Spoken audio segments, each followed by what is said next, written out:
Sunday বলে কথা, ভালো মন্দ তো খেতেই হবে, তাই না? তাই আজকে মাটন নিয়ে আসার কথা ছিল, কিন্তু আমি বলেছি চিকেন নিয়ে আসতে, তাই চিকেন নিয়ে এসেছে। এখন আমি চিকেন সব ধুয়ে নিয়ে মশলা রেডি করে আলু ভেজে নিয়ে এখন আমি সম্বার দিয়ে দিচ্ছি তেজপাতা, জিরে আর পেঁয়াজ। তো আমি এটাকে লাল লাল করে একদম ভেজে নিব। এই যে আমি রান্নার মাঝে মাঝে একটু ঢং করলাম। তো এই যে লাল লাল হয়ে গেছে, আমি এখন চিকেন দিয়ে দিচ্ছি। আমি অন্য রকম করে রান্না করি, মশলাটা আগে ভেজে নিই না, কারণ আমি মাংসটাকে আগে ভেজে নিই, কারণ মাংসটা না ভাজলে আমার গন্ধ লাগে, আমি খেতে পারি না। তো মাংসটা প্রায় ভাজা হয়ে গেছে, এখন আমি নুন, হলুদ, লঙ্কার গুঁড়ো দিয়ে আবার ভেজে নেব কিছুক্ষণ।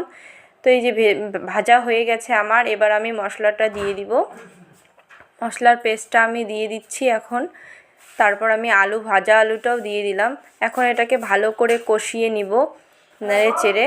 কষিয়ে নেওয়ার পরে আমি এই যে মিক্সিতে যে মশলাটা লেগেছিল একটু জল দিয়ে হালকা এটাকে আবার কষিয়ে নিব। কষানোর পরে এই যে গরম জল রেডি হয়ে গেছে। এখন আমি মাংসটা যখন আমার কষানো হয়ে গেছে, আমি এখন এটাতে জল দিয়ে দিব একেবারেই। ঝোলও হয়ে যাবে, সেদ্ধও হয়ে যাবে। তো ঝোল তো করবো না, গ্রেভি গ্রেভি রাখবো। তো এই যে গরম মশলাও দিয়ে দিলাম। প্রায় মাংস আমার রেডি। তো কেমন হয়েছে মাংসটা সবাই কমেন্টে জানাবে। টাটা সবাই।